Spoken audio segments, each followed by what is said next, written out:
अस्सलाम वालेकुम dear students.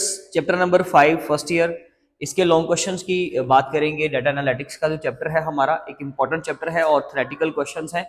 अगर कोई बच्चा पाइथन के कोड की अटेम्प्ट नहीं लेना चाहता, जैसे कि वो चैप्टर नंबर 2 में अगर कोई प्रोग्राम आ जाए और वो अटेम्प्ट नहीं करना चाहता, या चैप्टर नंबर 4 का कोई क्वेश्चन स्किप करना चाहता है, तो ऑब्वियसली उसको चैप्टर नंबर 3 शामिल करना पड़ेगा, उसको चैप्टर नंबर 5 शामिल करना पड़ेगा और उसको चैप्टर नंबर 7 शामिल करना पड़ेगा। इसलिए ये एक समझने वाला चैप्टर है। इसके अंदर जितने भी क्वेश्चंस हैं जो लेसन के अंदर से इंपॉर्टेंट क्वेश्चंस हैं जो आ सकते हैं, पॉसिबल क्वेश्चंस और स्मार्ट सिलेबस के अकॉर्डिंगली, वो 5 क्वेश्चन हैं।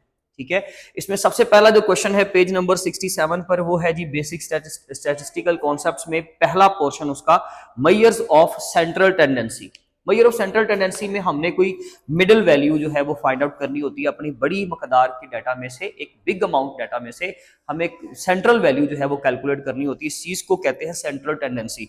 तो वो हम लोगों ने पहला क्वेश्चन अटेम्प्ट करना है। मेजर ऑफ सेंट्रल टेंडेंसी अगर ये आ जाता है तो मीन, मीडियन और मॉड तीनों की एग्जांपल्स देंगे, डेफिनेशंस लिखेंगे और एग्जांपल्स को थोड़ा सा एक्सप्लेन भी करेंगे। इवन उसमें जो बुक में उन्होंने डिजिट्स दिए हुए हैं, मीन में जो नंबर यूज किए गए हैं मीन निकालने के लिए, जरूरी नहीं कि आपका हूबहू सेम डाटा होना चाहिए। आपकी एक आध वैल्यू बढ़ भी सकती है, कम भी हो सकती है। जो आपको इजीली याद हो जाए, 1 2 3 4 5 का मीन निकाल दे, कोई इशू नहीं है।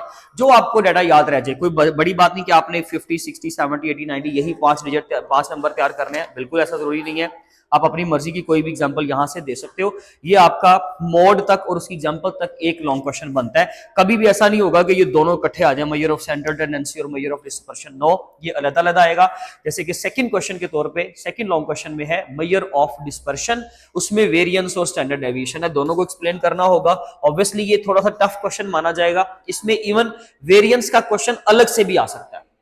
सिर्फ वेरिएंस, उसका मतलब होगा अगर वेरिएंस आता है तो आपने मेजर ऑफ डिस्पर्शन की एग्जांपल देनी है, डेफिनेशन देनी है, उसकी एग्जांपल दें और फिर बताएं कि उसमें हम वेरिएंस को कैलकुलेट करते हैं। वेरिएंस यानी कि जब डाटा जब स्कैटर्ड होता है, जब हमारे पास बड़ी मकदार का डाटा होता है लेकिन उसमें कुछ वैल्यू जो है ना मीन वैल्यू से बहुत ज्यादा डिफरेंट होती है, यानी कि एक सेंट्रल वैल्यू जो होती है ना, उससे जो बाकी की आपकी वैल्यूज हैं, बाकी की जो आपकी अमाउंट्स है, जो आपका डाटा है, वो उससे कितना अलग है, कितना अलग थलग दिखता है, उस चीज को कैलकुलेट करने के लिए हम वेरिएंस और स्टैंडर्ड डेविएशन को यूज करते हैं। उनमें से वेरिएंस का जो कॉन्सेप्ट है वो ज्यादा इंपॉर्टेंट है। वो वेरिएंस अलग से भी क्वेश्चन आपको पूछा जा सकता है। अगर ये मेजर ऑफ डिस्पर्शन आए तो फिर आपने दोनों पे नोट लिखना है।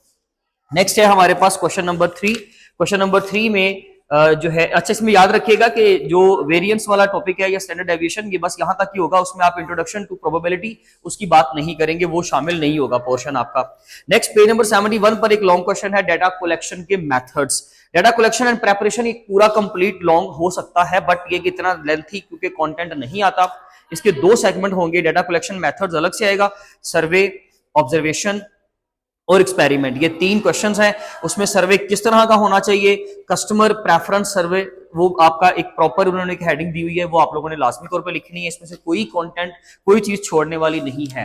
हाँ, अगर आपके पास सर्वे में, ऑब्जर्वेशन में, एक्सपेरिमेंट में आप किसी की बुक से तैयार करते हो, वहां पर एग्जांपल थोड़ी डिफरेंट है तो नो इश्यू एट ऑल, आप वो वाली एग्जांपल भी तैयार कर सकते हो जो इजीली आपको तैयार हो जाए। अगर आपको कॉन्सेप्ट का पता है, आप चैप्टर नंबर 5 की प्लेलिस्ट में जाकर वो वीडियोस देख भी सकते हो, डिटेल में हर चीज मिलेगी आपको।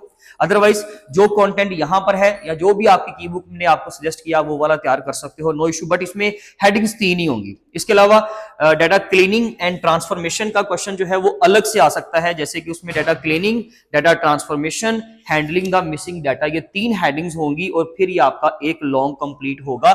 ये आपका इस चैप्टर का 4th लॉन्ग है। And the last one is question number 5, क्योंकि दरमियान में 5.3 बिल्डिंग स्टैटिस्टिकल मॉडल शामिल नहीं है। इसमें लीनियर रिग्रेशन भी गया, इसमें लॉजिस्टिक रिग्रेशन भी गया, क्लस्टरिंग टेक्निक्स भी गई और evaluating and interpreting the models, वो सारा कंटेंट आपका डिलीट हो गया। इवन 5.3 आर्टिकल कंप्लीट गया। ठीक है जी, पेज नंबर 79 पे अब नेक्स्ट टॉपिक है 5.4 article, introduction to data visualization. अब यहां से लॉन्ग आएगा तो डाटा विजुअलाइजेशन की डेफिनेशन आ सकती है, साथ में उसकी टाइप्स के बारे में कहा जा सकता है। हो सकता है कि वो आपको टाइप्स स्पेसिफाई कर दे कि सिर्फ आप जो है वो लाइन ग्राफ के ऊपर और हिस्टोग्राम पे नोट लिख दे, आप स्कैटर प्लॉट्स के ऊपर नोट लिख दे, या साथ में लाइन ग्राफ को ऐड कर दे, बार चार्ट को ऐड कर दे। वो 2 से 3 अगर स्पेसिफाई कर दे तो सिर्फ उनको ही लिखना है। उसमें भी आप डायग्राम लाजमी बनाएंगे, वो तो कंपलसरी है 110%, लेकिन आप जो अंदर की एग्जांपल है वो अपने मुताबिक दे सकते हो, यानी कि हूबहू सेम लाइन ग्राफ आपका इस तरह का बने ये जरूरी नहीं है, या आपका जो बार चार्ट है वो इसी तरह का बने, ये जरूरी नहीं है, आपके सेगमेंट आगे पीछे हो सकते हैं। आप सिर्फ ये चीज समझने की कोशिश करें कि जब एग्जांपल ही चेंज हो गई तो ऑब्वियसली जो ग्राफ या चार्ट है वो आपका थोड़ा डिफरेंट तरीके से बनेगा, बट नो इशू, ये बिल्कुल पॉसिबल है, आप कर सकते हैं। आप अपनी मर्जी के जो भी कंटेंट तैयार करना चाहें, आप अपनी की बुक में जो भी आसान एग्जांपल मिले आप वो वाली तैयार करें, अदरवाइज बुक का कंटेंट भी बहुत आसान है। हाँ, अगर वो कहता है कि जी ओवरऑल उसने कह दिया टाइप्स ऑफ विजुअलाइजेशन एक्सप्लेन कर दें, तो फिर आपने सारी ही करनी है, सिर्फ सिलेबस के मुताबिक स्मार्ट सिलेबस के accordingly box plot 5.4.1.5 article page number 82 पे वो शामिल नहीं है, तो वो चलें जी, आपको थोड़ा सा जो है वो थोड़ी सी आसानी आपके लिए वो होगी कि वो आपका उन्होंने डिलीट कर दिया। ठीक है जी, इसके अलावा और कोई लॉन्ग नहीं है यहाँ पर। बाकी एक्सरसाइज के जो लॉन्ग है सारे, उसमें 3 लॉन्ग बचते हैं हमारे पास टोटल 5 में से, पहले 2 वैसे सिलेबस के मुताबिक नहीं है। क्वेश्चन नंबर जो 3 है वहां पर discuss the types of data visualization and their use, वो हमने बात कर ली यहाँ पर नंबर 4 पे, और यूजर्स इसके अंदर ही आ जाएंगे। अगर आप ई बुक से इसकी हेल्प लेना चाहें तो यूजर्स का आर्टिकल आप अलग से लाजमी तौर पर कर लें। क्वेश्चन नंबर 4 जो है एक्सरसाइज में एक्सप्लेन डाटा कलेक्शन मेथड्स, वो भी हमारा हो गया यहाँ पे, and discuss the concept of measure of tendency with example, ये भी हो गया। यानी कि और उन्होंने वही 3 इंपॉर्टेंट लॉन्ग बताया। अगर मैं आपको एक बात बताता चलूं तो डाटा कलेक्शन मेथड्स मैं समझता हूं सबसे इंपॉर्टेंट लॉन्ग यहां पर ये है नंबर 2 पे। ये बहुत ही इंपॉर्टेंट लॉन्ग क्वेश्चन है, अदरवाइज आप समझ लीजिए कि ये आ सकता है। इस तरह का कैलकुलेशन वाला क्वेश्चन थोड़ा सा वो उससे जरा अवॉइड ही करेगा, अदरवाइज ये 3 क्वेश्चन तो बहुत इंपॉर्टेंट है। बट फिर भी 5 क्वेश्चन की मैं समझता हूं कोई वर्थ नहीं है, आप 5 क्वेश्चन लाजमी तौर पर थ्योरेटिकल पोर्शन के तैयार करें। अगर आपका कोई सवाल हो तो वो लाजमी तौर पर पूछ लीजिएगा, अदरवाइज इंशाल्लाह हम अपनी नेक्स्ट वीडियो में मिलेंगे। अपना बहुत ज्यादा ख्याल रखें। Thank you so much.